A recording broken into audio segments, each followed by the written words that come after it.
रायजो राजाफोर दिनैनि भिडिअआ जाबाय सैमा बेदरनि सायावहा मोनसे भिडिअ माने राजस्थाननिफ्राय बेंगालरसिम लाना फैदो सैमा बेदर बेसेबां सेरसे सेरनै सेरथाम सेरब्रै बेफोरबायदि नङा 14 टन माने 14 टन से टनावहा थायो 1000 केजि अब्ला 14 टनावहा बेसेबां जागोन 14,000 केजि सैमा बेदर बेंगालरावहा सफैदो बियो रेल स्टेशनाव हमजाबाय बहानिफ्राय सफैदो बियो सफैनाया राजस्थाननिफ्राय बेंगालरावहा स' नैबे भिडिअ क्लिपखौ नायग्रो नोंथांमोना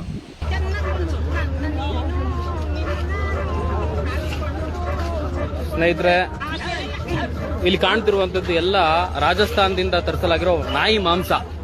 ಈ ನಾಯಿ ಮಾಂಸನ ಮಟನ್ ಅಂತ ಹೇಳ್ಬಿಟ್ಟು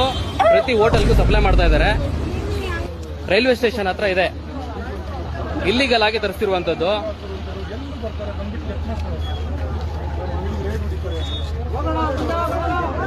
ಕಾಣ್ತಿರ್ಬೋದು ನಿಮ್ಗೆ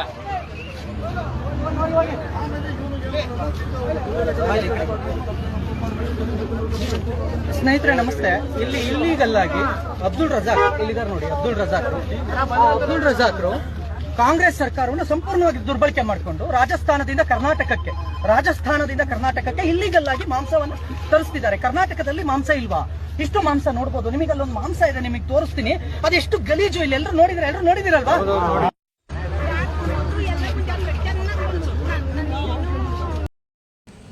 रायजोफ्रा नुबाय दा नैबे भिडिअ क्लिपआवहा एक्चुअली बेयाव हिन्दीनि भाषा बायाखै बेयो कानाडा भाषायावहा बहुत मानसियानो बुजिया नाथाय जों एसे बुजियो नालाय स' बियो लाबोग्रा मानसिया राजस्थाननिफ्राय सैमा बेदरखौ लाना फैनानै बेंगलर रेलवे स्टेशनाव हमफैबाय हमनो नुवाखै होनबा नोंसोर माबायदि कार्टन टटेल 14,000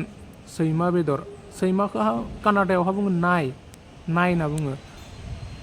नाय सैमा बेदरखौ माने बोरमा बेदर होननानै मटन इंलिसावथ' मटन होनना बुङोना माने बोरमा बेदर होननानै माने साप्लाय खालामदोंमोन नाथाय हमजाजोब्बाय नैबे बे सैमा बेदरखौ माने बेंगालर सिटिनि जेसेबां गिदिर हटेल दङ नङा होमबा नैबे हटेलफोरावहा रानथिंजोबनाय लोगो लोगो मानसिफ्रा मा जागौमोन मटन कारि मटन फ्राय माबा बिदि अर्डार खालामना जागौमोन नाथाय बिसोर मा मटननि जायगायावहा बोरमा बेदरनि जायगायाव बिसोर मा सैमा बेदरसो जाजोबनांगौ जागौमोन आरो स' नाय बिराद डेन्जार दानि आथिखालनि माबाया नैबे बिथाङा नैबे जाय हमग्रा बिथाङा बुंनाय बायदिबा माने जाय लाना फैग्रा बे मानसिनि नामा जाबाय आब्दुल राजाक होननाय नाम आब्दुल राजाक माने मुस्लिम मानसि बेफोरबायदि खामानिखौहा जोंनि भारत हादरावलाय सोरथो मावो बिसोरनि अनगा मुस्लिमफ्रानो मावोना स' नाय बेयावहा मेन खोथाया बेनो माने बेबायदि साप्लाया मिया दाखालिसो हमजादों बिनि सिगांबा बेसेबां बेफोरबायदि साप्लाय फैखो राजस्थाननिफ्राय बा बेलेग स्टेटनिफ्राय बेखौ रावबो हमाखै मिया दाखालिसो हमजादों मिया दाखालि हमनायखायसो मिन्थिबाय बिनि सिगांथ' बहुत साप्लाय फैबाय होमबाथ' बहुत मानसिफोरा बिदिनो सैमा बेदर जाबाय बिथिंनि मानसिफोरा माने नर्थ साउथनि मानसिफोरा माने जोंनि नर्थ इस्टनि माबाखौ बिराद सैमा जायो मा जायो ना होनना बुङो नै बिथिंनियाबो ओमफ्राय सिरि हमाजोबजाबाय माथो सैमा बेदरखौ 14,000 केजि सैमा बेदर बे माहायल' जागोन बेथ' माहायल' ओरैनो मामुलि खोथा नङा नाय होनबा बे एसे कार्टन लाना फैदो माने बेयावहा बिथाङा जाय हमग्रा बिथाङा बुंदों आरो कंग्रेस सरकाराव बेफोरबायदि बिराद माने लेथेर बेथेर खामानि जायो बिराद गलिस खामानि जायो मायो बेफोरबायदि बुंदों आरो बेफोरखौथ' जों पार्टिनि खोथाखौथ' बुंनो थांला नाथाय मेन खोथाया बे कंग्रेस माबा कर्नाटकआवहा माने कंग्रेस पार्टिया माने रुलिं सरकाराव दङ दायो स' बेफोरखौ जे बुंनो थाङा नाथाय नायबा रायजोफोर माने हटेलफोराव थांना जाहैया नोंसोरनि बे खोथा बियो नाथाय जों नाय अमा बेदर आरो दाउ बेदरफोरखौ जों डाइरेक्ट सिनायखायो नाथाय बोरमा बेदरफोरखौ सिनाया आरो बोरमा बेदर बे सैमा बेदर बा मोसौ बेदर बेखौ जों सिनाया नाथाय सोरबा बोरमा बेदरनि जायगायाव सोरबा मोसौ बेदरबो जानो हागौ जोंनि हिन्दु समाजावथ' बेफोर बिराद अयनायथार जोंथ' जाथारा जायनि जाहोनाव जों हिन्दु समाजा गासैबो मोसौखौहा बिमानानै मानियो गासैबो हिन्दु समाजा स' बेयावहाथ' जों आरो बेफोरबायदि बुंनाय मोसौ बोरमा बेदर होननानै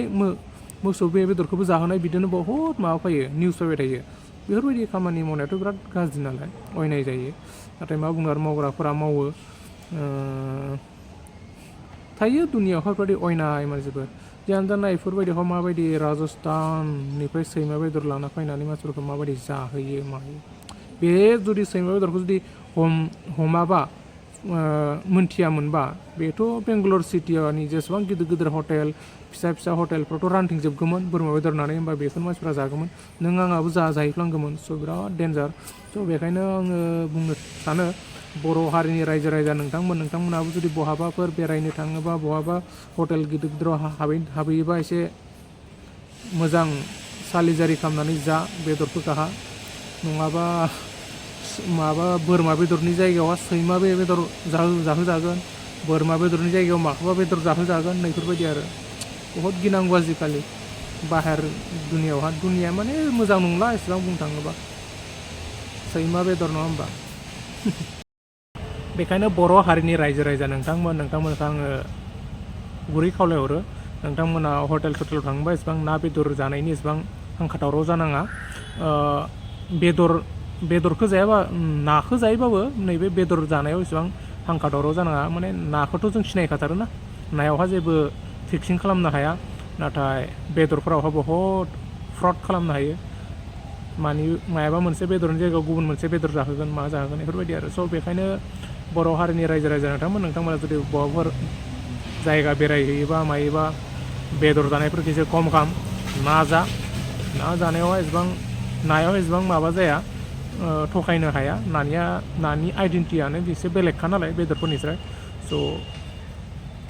ना जानांगौ आरो जायोबा बेलेग बेदर माबायाव थांबा नाथाय बिदि बेदर सेदर जानायखौ एसे गोजान खालाम रायजो राजा नोंथांमोन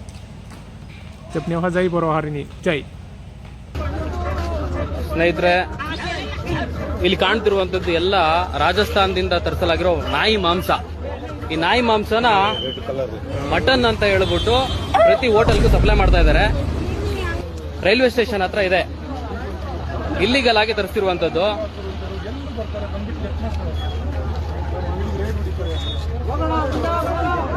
ಕಾಣ್ತಿರ್ಬೋದು ನಿಮ್ಗೆ